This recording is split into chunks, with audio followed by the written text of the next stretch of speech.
Yes, I am Tasha Danvers, and I have been in the sport for 19 years, and I started in secondary school as a pentathlete, actually. And I was so bad at the hurdles, they had me join a club and get with a hurdles coach, because I used to just windmill down the track and everyone was like really scared about what was going to happen. Was I going to fall over? So they got me with a coach, and he helped me to fix my technique, but he said, I don't want you to do any of the other events anymore, and that's how I became a hurdler.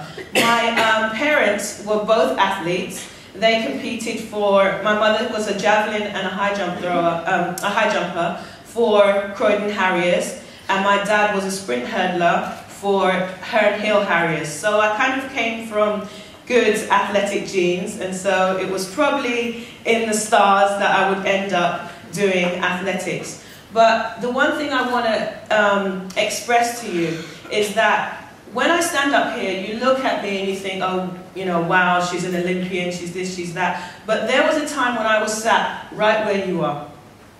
There was a time when I sat in assemblies and people came to speak, and I thought, wow, you know, she's so different, she's got talent, she's this, she's that. But everybody in this room has a talent. Every single person in this room has something special about them, something that they can offer back to their community, to their family, to the world. So all it is that you need to find what that special something is in you and then make it work. And that's what's happened in my life. I figured out, luckily for me, quite young, that I had talent in athletics. And I didn't always like what I was doing. It's not always rosy, is it, Jamie? No. You know, sometimes you don't even like what you're doing. You think, oh, why? This is hard. I have to go training late at night, 7 o'clock at night, and you know, out in the snow, and it's not always fun. But I knew that there was a reason why I had the talent I had, and I didn't want to waste it. So even when it was rough, even when times were hard and I didn't feel like doing it, I still persevered and continued to do it. So the point is, just make sure you find out what it is that's special about you. It might be talking. You know, it might be talking. Maybe you're very good at talking, so maybe you need to get into something where you communicate with people, where you work with people. Maybe you're good at dancing, so go out and join different dance clubs and things like that. It's about finding that special something in you and taking it to another level. I'm no different from you guys. I am no different. I was sat right where you are about 2 years ago.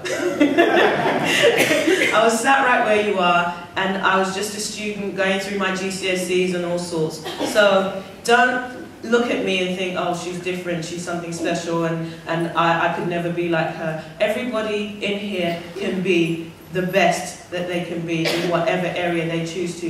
You just have Natasha, how's training going? Training's going very well. I've just been working with a new coach. His name is Malcolm Arnold, and he coaches the European champion Di Green and Commonwealth champion also. So he also coached Colin Jackson and Chris Akibo, who are legends in athletics. So what's Malcolm Arnold bringing to your training now? He's bringing a lot of structure and a lot of great environment, and I have a good history in my sport, and he has a great coaching history, so the two of us combined are going to hopefully do something special. There's a student in Year 11 across at another school called Hassenbrook, Hayley McLean, and she's a national champion at Year 10 against Year 11s, but she's now 16. What's the big challenge for a 16-year-old athlete to get through to the next stages of being a 20-year-old and a national champion at your standard? I think you just keep doing what you do. You keep working hard and you keep training. There will be some great years and there will be some not so great years, but you have to just continue to persevere. And sometimes it's like going from primary school to secondary school. Sometimes the shift between age groups isn't very easy, but if you keep going and maintain and stay committed, you will come out on top in the end. Over the decades, there's been some athletes when coming up to Olympics, and everybody's had real doubts. Seb Coe in '84, and yourself when it came to 2008. Yeah. But how did you feel when we the press started to doubt you? You kind of take some of it with a pinch of salt, and you know, it's like water off a duck's back in some situations. But as you know, I am a human being, and although I do amazing things on the track, I'm still a person. I still have feelings.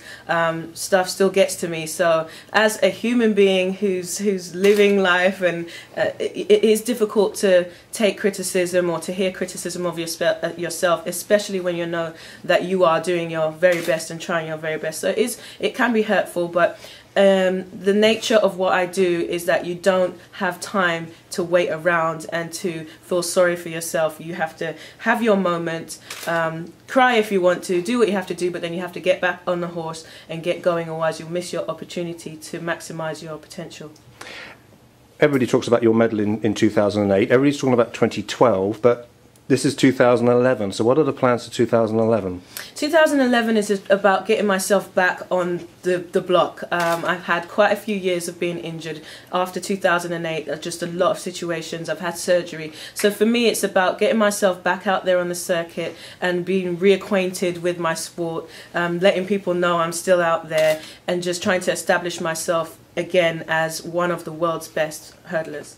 Natasha.